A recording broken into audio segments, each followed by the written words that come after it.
On se retrouve suite à une réflexion d'un DRH durant tes interventions qui disait que c'était quand même édifiant s'il fallait se surveiller en société. Comment pouvait-on encore être créatif et spontané justement en société s'il fallait se contraindre? Voilà la question du jour. Et donc, nous en avons pour une petite demi-heure sur le sujet. Robert, donc, comment est-ce que tu l'as vécu cette affaire?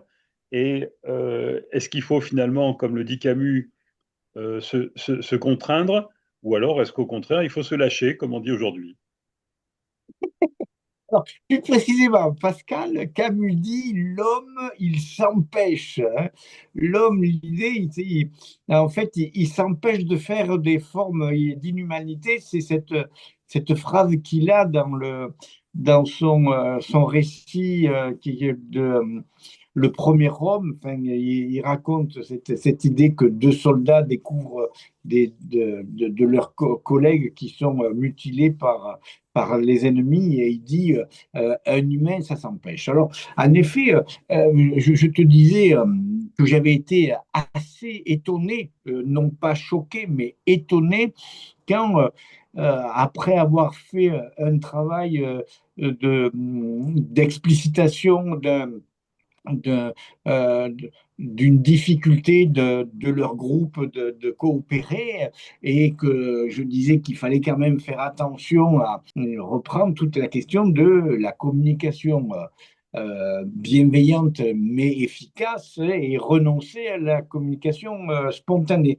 Et là, il me dit, mais si on peut plus être spontané, alors c'est pas possible. Donc, comme tu me disais après, est-ce qu'on risque pas de perdre la créativité, l'initiative, si on s'empêche de dire des choses qui font mal à l'autre? Alors, dans le fond, enfin, je réfléchissais à cette question-là parce que il y avait aussi une réflexion qui avait été faite sur France Culture. Et donc, la question, c'est, alors, est-ce qu'en fait, lorsqu'on essaie de faire attention à l'autre, lorsque quand on discute, on essaie de faire que l'autre, on l'abîme pas, enfin, on lui donne pas, on fait pas des choses qui lui font, qui peuvent le mettre à mal, est-ce que ça veut dire qu'on n'est pas spontané? Moi, je dis, enfin, dans le fond, je me dis, non, on serait spontané dans l'idée que toutes nos actions fassent attention à ne pas abîmer le partenaire, l'interlocuteur. Et ça, à mon avis, c'est pas s'enlever la spontanéité, c'est dans la spontanéité faire attention que l'important, que l'autre, l'interlocuteur est un important, je ne dois pas l'abîmer. Donc, en ce moment-là, je dis que ce n'est pas s'enlever la spontanéité que d'avoir dans son esprit ou dans ses moments de pensée la possibilité de voir tous les importants de la situation, que ce soit l'activité que j'ai à faire, que ce soit moi, que aussi je suis un important, donc je ne vais pas m'empêcher de dire mes idées, mais en faisant attention que l'autre aussi est un important. Donc il y aurait une spontanéité dans la communication efficiente qui fait que je prends en compte tous les enjeux de la situation. Alors, ce qui me gênait dans ce discours, c'est les situations qu'on a vécues à l'école pour les moins jeunes d'entre nous, où on était carrément contrariés, en fait. Notamment contrariés pour écrire de la main droite, par exemple. Et là, on arrive dans un autre extrême. Et, tout à fait, oui, en effet, c'est-à-dire, si moi je contrarie l'autre, non pas, enfin, si je ne fais pas attention à l'enfant, l'enfant il écrit de la main gauche. En quoi ça me gêne qu'il écrive de la main gauche s'il peut écrire? L'objectif, c'est qu'il écrive. Et donc, si moi je suis centré sur mon seul important, ce que je trouve le plus important, et qui est pas fondé sur, alors si je prends mes mots sur la loi de situation, à ce moment-là, en effet, on est sur de la contrainte qui n'a aucun sens, hein. Et ça, c'est brimé. On n'est pas, on brimerait une personne, et ça, c'est pas de la spontanéité, quoi. Et j'entends quand tu dis, en effet, aujourd'hui, on est dans l'extrême inverse, c'est-à-dire qu'on peut dire tout et n'importe quoi, mais on dit tout et n'importe quoi, mais on arrive dans une situation totalitaire d'un pouvoir, et on le voit aujourd'hui avec l'Amérique et le Mexique, enfin, il se permet tout, il se permet tout parce qu'il croit qu'il a raison, quoi. Alors, la spontanéité, elle nécessite de prendre en compte les importants de tout le monde, quoi. Et Sophie, qui travaille aussi avec des objectifs, donc en tant que kinésiologue, elle travaille avec des objectifs, elle doit avoir un avis sur cette question, parce que contrarier ou se lâcher, c'est quand même, ça va avoir certainement des répercussions sur le corps. Hmm. Alors déjà, il y a quelque chose d'intéressant sur l'exemple que vous avez donné tout à l'heure d'une époque où on contrariait les gauchers. Et maintenant, on en arrive au contraire. C'est-à-dire que maintenant, on a des droitiers contrariés. C'est-à-dire qu'il y a des D'accord? sœurs et des parents qui ont tellement peur de contrarier l'enfant que dès qu'il prend son crayon à gauche, alors que il a 2 ans, il prend son crayon du côté gauche, on va dire, ah, ça y est, il est gaucher, il est gaucher, alors que c'est pas obligatoirement vrai. Donc on en arrive vraiment à l'absurdité totalement contraire, quoi. Donc c'est vrai que moi, ça m'est arrivé déjà 2 fois dans mon bureau de faire des exercices à un enfant en disant aux parents, bah, écoutez, on va voir s'il est gaucher ou droitier, on va le laisser faire donc ce qu'on appelle du crayonnage en miroir, et à la suite de ça, c'est l'enfant qui pourra dire quelle est sa dominance. C'est pas à nous de dire à l'enfant quelle est D'accord. sa dominance en fait. Hmm. Donc Hmm. ça, c'est assez extraordinaire. C'est vrai que la notion de spontanéité dans AIDA, on voit les choses à partir de notre point de vue, quoi. Et donc, si on ne fait pas ce travail de s'intéresser à l'autre, enfin, on va dire qu'en effet, on est en communication spontanée. Euh, elle ne dit pas que c'est mauvais, hein, Aïda, quand elle dit ça. Elle dit que c'est une. Si on est en communication spontanée, on risque d'avoir de l'incompréhension, on risque d'avoir de l'interprétation. C'est ça qu'elle essaie de montrer. C'est que si on est en communication spontanée dans la situation de professionnel, euh, on risque de passer à côté d'une analyse précise de la situation et de se centrer sur soi et donc de rentrer dans une communication qui ne va pas analyser avec précision la loi de situation. Alors, on voit que donc, en entreprise, ça c'est clair. Il faut tenter de diminuer cette communication spontanée. Quand on est en famille, quand on est dans l'espace plus de la socialité, c'est insupportable les gens qui sont dans la communication productive. Ils sont Ah toujours, bon? ils sont toujours en train de me demander, mais là, attends, qu'est-ce qu'il y a derrière? Qu'est-ce que je fais. Donc, on voit qu'il y a des espaces où la communication spontanée doit être là. Un café du commerce, je ne peux pas faire de la communication productive avec mon épouse, avec mon mari, avec l'autre, je ne peux pas faire de la communication productive. C'est insupportable, hein. Donc, la spontanéité dans la communication, il faut savoir que elle va nous produire, on va énoncer spontanément des avis, oui, des manières de voir. Et ces manières-là, si on rentre avec quelqu'un qui est en coopération avec nous, enfin, qui sent bien, ben ça va fonctionner. On va rester dans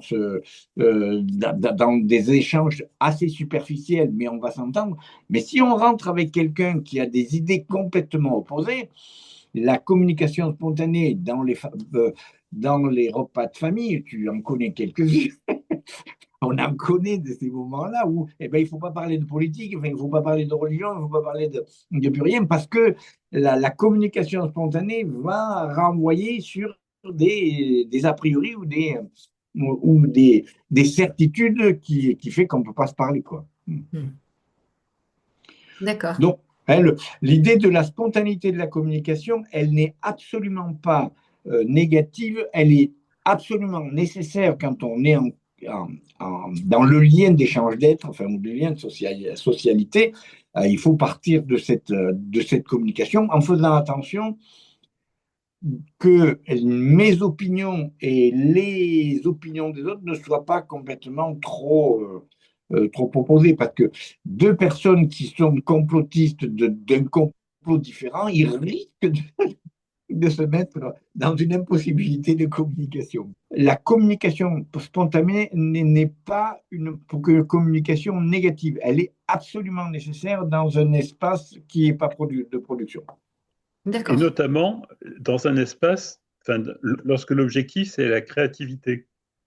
Le travail qu'on fait en entreprise pour redonner la spontanéité aux employés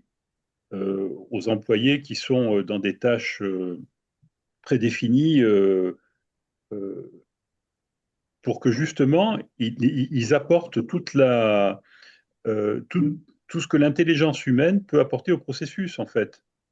Et là, je ne parle pas de la créativité pure lorsqu'il faut que l'entreprise imagine quelque chose de nouveau. Mmh. Là, on a vraiment besoin de la spontanéité, mais comme tu l'as dit tout à l'heure, c'est par rapport à l'objectif. Ouais, ouais. Oui, c'est une spontanéité que les idées qui viennent, je ne vais pas me les empêcher de le dire parce qu'on est sur un objet et on n'est pas sur une personne. Enfin, c'est tout à fait, l'idée est importante. La notion de créativité dans l'imagination d'un objet, on risque rien par rapport à l'objet, on risque pas de lui faire mal si on dit des bêtises, c'est pas grave. L'idée, c'est faire bien la différence entre la créativité de production d'un objet et la spontanéité dans la relation avec les personnes. Quand le DRH m'a parlé, je n'avais pas vu en effet qu'on pouvait faire la différence entre la spontanéité, créativité par rapport à un objet, parce que on va pas lui faire de la peine, enfin on va pas le toucher, on va pas lui faire mal. Par contre, il va falloir s'empêcher pour les autres humains, mais pas par rapport à la production. Parce qu'en effet, par la production, ben, c'est aujourd'hui, par exemple, les gens qui croient, qui ont des certitudes parce que les lois physiques disent certaines choses, ben, ils s'empêchent de pouvoir créer des choses et d'être un peu fous dans leur créativité parce que la rigidité de leur pensée sur les lois physiques fait qu'ils ne peuvent pas créer. Mais oui, je suis vraiment, ouais, ça m'ouvre beaucoup l'esprit ce que tu dis, Pascal. Mais je pense que Sophie a son mot à dire parce que elle aussi, dans son métier, donc, elle est obligée de s'empêcher, c'est-à-dire d'exercer son métier de manière professionnelle, jusqu'à un certain point. C'est-à-dire qu'à un moment donné, ben, c'est elle qui va nous dire si à un moment donné, elle est en travail spontané. Toujours. Parce que les questions que Robert m'a appris à poser va aider la personne à aller plus loin. Mais à des moments, dans ma façon de parler, à des moments, je sens, oui, j'ai vraiment quelque chose qui vient dans ma tête et je sais que je dois le dire. Et alors ça, c'est extrêmement spontané. Et souvent, quand les gens me reparlent de quelque chose dans une séance, c'est cette phrase que j'ai eue. D'accord. Donc là, je sais pas Mais quoi dire. attends, ouais, mais Sophie, est-ce que des fois, tu dis pas, si je vais dire ça, je vais bloquer la personne en même temps? Alors, en fait, c'est-à-dire que moi, j'ai ma méthode, je demande. Je demande, est-ce que je peux dire ça? D'accord. Et Ok. puis, si le corps répond oui, je le dis. D'accord. Ok. Mm. Ouais. Robert, qu'on se trouve face à ce qu'on appelle l'intuition. Et là, c'est un cas bien particulier. Bien souvent, l'intuition nous amène, surtout quand on a de l'expérience, ça nous amène plus rapidement, ça nous amène directement en fait au but. Parfois, non. C'est ça. Ouais, oui, oui, cette idée qu'en effet, à des moments, la rapidité de notre esprit et le lien avec avec notre histoire, fait qu'en effet, on peut avoir une intuition importante. Mais moi, je me suis aperçu que parfois, je vois que ça serait important de dire quelque chose à quelqu'un, mais si je le dis maintenant, ça risque d'être, c'est trop tôt pour elle, quoi. Alors, surtout dans les coachings ou dans les réunions, des fois, j'ai envie de claquer les personnes, mais je me retiens, quoi. Ah ouais? Je te confirme, hein, si, par exemple, le fait de dire les choses pour la personne, effectivement, c'est systématiquement une erreur. Mais là, justement, lorsque je le fais par erreur, je ne me suis pas empêché, Voilà. alors que j'aurais dû m'empêcher Tout à fait. professionnellement. Et on pourrait se poser, en termes de technique, on pourrait se dire, tiens, qu'est-ce qui ferait, qu'est-ce qu'il faut, à quoi il faut que je pense pour que ma décision de m'empêcher ou ma décision de dire mon intuition qui va être efficace, comme dit Sophie, par rapport à quelqu'un, qu'est-ce qui fait à un moment donné que je peux discerner entre le m'empêcher au contraire de dire. Sophie, toi, tu ferais quoi comme réponse par rapport à ça? De dire j'ai plus envie de me taire et parce que pendant des années je disais pas et là maintenant je dis mais je vois que quelquefois j'ai peiné. Oui, c'est ce moment enfin, ce moment de l'échange, enfin, des espaces d'échange d'être où on peut trop se retenir ou pas assez. Enfin, il y a Mm. des moments d'incertitude, quoi. Fait que Ouais. il va falloir qu'on. Mais ça sera pas du tout spontané, en fait. On sait qu'on va dire quelque chose, quoi. Mm. Moi, c'est. Et c'est vrai que on a d'abord envisagé la situation au travail. Mm. Donc là, on a vu que quand on était en production, il était important de s'empêcher. Quand on était, dans certains cas, selon les objectifs en créativité, c'était plus le moment, mais parce que c'est un autre objectif. Et par contre, en couple, on se retrouve effectivement dans un autre contexte. Et Mm. là, c'est très paradoxal. C'est très paradoxal parce que quelque part, a priori, en couple, on est en échange d'êtres, mais en réalité, on se rend compte que si on est en communication spontanée en échange d'êtres, on va à la catastrophe.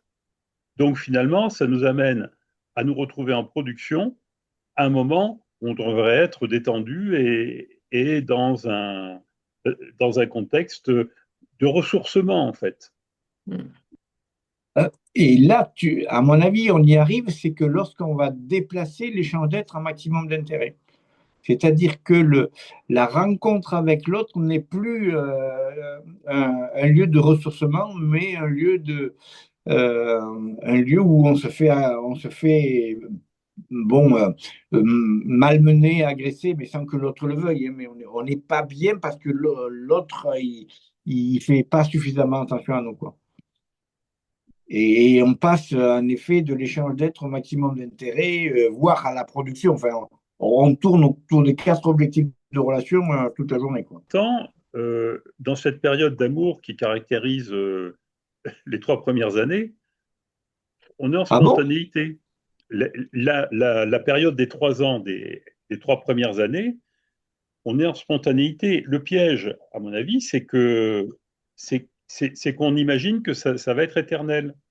Et au bout d'un moment, comme on n'a jamais été formé en fait à vivre avec quelqu'un, s'il y a une formation qu'il faudrait faire, c'est bien celle-là. Parce que le piège, c'est que de cette communication spontanée, où finalement, lorsque l'autre n'était pas, lorsque mon objectif n'était pas celui de l'être aimé, eh bien l'être aimé, parce qu'il aimait, en fait, a modifié son objectif pour qu'il soit convergent, eh bien cette période, à un moment donné, va s'estomper. Et là, en fait, ça nécessite, pour le couple, d'être attentif et de rester en production, de s'empêcher. Euh, jusqu'au jour où quand je vais m'empêcher, je vais me perdre moi-même. Enfin, c'est ce moment-là qui est. En fait, c'est un problème d'énergie. Au début, sur les 3 premières années, on, on retrouve de l'énergie en permanence, en fait. Et ce qui va se passer après, c'est en s'empêchant, l'énergie va dégringoler. Et finalement, il n'y a plus aucun intérêt à rester ensemble. C'est un peu lapidaire, mais qu'est-ce que vous en pensez? Déjà, pour ce qui est des 3 premières années, je suis pas si sûre que ça, qu'on est spontané. Justement, c'est le moment où on fait attention à l'autre, où on a envie de lui donner ce qui est important pour lui ou pour elle, où on peut se faire des cadeaux, où on est heureux d'être ensemble, c'est l'amour et l'eau fraîche, mais après, franchement, c'est plus du tout ça, quoi. Quelquefois, on se demande si l'autre s'aperçoit qu'on est là, quoi. C'est un peu ça aussi. Et disons Oui. qu'après, on va prendre un petit apéritif parce qu'un petit verre d'alcool, ça va nous redonner un peu d'énergie. Cette dose de whisky, en fait, le soir, c'est pour accepter l'autre, quoi. Enfin, c'est un moyen, c'est un moyen d'apporter de l'énergie, alors que Donc, l'énergie ne vient plus, en fait, ne vient plus de la réunion des deux êtres aimés. Sur la conversation spontanée, c'est quelque chose où moi je me fais souvent prendre, c'est-à-dire que j'ai l'impression qu'à un moment ça va bien, c'est pareil aussi avec un de mes enfants. Et puis voilà, puis là je suis spontanée, je vais dire ce que je pense et puis je me rends compte que ben non, j'aurais pas dû, j'aurais pas dû, parce que c'est pas pris comme je voulais. l'attention à l'autre. Et en même temps, si je ne me laisse pas aller à mes idées ou à mes sentiments, ben, l'autre va me dire je ne suis pas spontané, donc je me retiens et ça ne va plus. Hmm. Alors, c'est peut-être la différence qu'on peut faire entre les idées, le système de connaissance et de raisonnement, et les émotions ou les sentiments. C'est-à-dire que dans les sentiments, je peux facilement à peu près tout dire, mais dans les idées, je ne peux pas tout dire, quoi. Et même dans le système valeur, c'est-à-dire que si on est au niveau des systèmes de connaissances, dans la relation de couple, ça ne va pas marcher parce que on va confronter des idées et des cultures qui vont nous mettre nécessairement en tension parce que ça va toucher nos a priori fondamentaux, ça va toucher nos systèmes valeurs. Hmm. Et donc, par contre, si on est sur les sentiments, si on essaie d'arriver à dire les émotions qu'on peut avoir et le souci de l'autre, on ne sera plus à défendre nos idées. En gros, un couple fonctionne s'il reste sur le potentiel d'action et dès qu'il passe en situation de système de connaissance, il a toutes les chances de déraper parce il va se confronter aux cultures différentes, aux histoires différentes et aux a priori fondamentaux différents. Et comme on sait que les a priori fondamentaux sont euh, touchent la défense d'identité, on peut dériver très très rapidement sans s'en rendre compte. Alors, moi, je suis désolée, mais pour moi, le potentiel d'action, c'est pas clair. Qu'est-ce que c'est, potentiel d'action? Alors, donc le potentiel d'action, c'est la capacité, la première étape, c'est la capacité de faire un premier récit. Tiens, c'est beau la montagne, Ouais. donc tu fais un premier récit où, tiens, je suis content d'être avec toi. Ça, c'est le première étape du potentiel d'action. La deuxième étape du potentiel d'action, la structure, c'est la capacité de pouvoir raconter avec précision ce que toi, tu as vécu. Enfin, raconter les événements. Tiens, dans le voyage, j'ai vécu ça, il y avait ce truc-là. Et dans ce moment où tu vas raconter, il faut que l'autre soit en capacité d'avoir ce même potentiel, c'est-à-dire que ça lui casse pas euh, la relation d'amour qu'il y a là. Un exemple, je vais dans une exposition de peinture de Javlinsky, je m'extasie devant un super tableau et je suis en train de dire, ah oui, avec un seul trait, il fait ci, et donc et il me dit, arrête, tu me casses tout, quoi. Donc, le, quand dans la capacité de raconter précisément ce qui s'est passé, ça peut, ça peut renvoyer à une forme de récit très productif. Et si l'autre n'est pas en face avec moi, eh bien, il va perdre la relation d'affect. D'accord. Troisième étape du potentiel, c'est d'aller chercher les décisions. Et là, si tu fais ça, tu vas chercher les décisions de, de quelqu'un que tu aimes, c'est pas possible. Si tu vas chercher ça, tu casses la relation. Donc, en fait, quand tu me fais décrire ça, l'idée, c'est que, en fait, il faut rester au premier niveau du potentiel d'action, la capacité de raconter ses émotions sans passer ni au deuxième ni au troisième récit. Et encore moins au quatrième, quand tu lui dis c'est quoi tes importants et comment tu les hiérarchises, là, il te dit Hmm. on n'est pas là, quoi. Donc, en Ah, fait, on serait sur ouais. le potentiel d'action, le tout premier potentiel d'action, la capacité d'énoncer les émotions, mais sans les justifier. D'accord, merci. Bon, Hein, bah, en fait, je savais ce que c'était, mais je savais pas que ça s'appelait comme ça. voilà, non, mais c'était le. Oui. euh, et donc, je modifie un peu ce que j'ai dit tout à l'heure, c'est qu'en fait, on ne peut pas aller sur les trois dernières étapes du potentiel d'action, ça casse l'amour, quoi. Hmm. Tu es en Donc, il train faut de rester dire que sur que le premier niveau.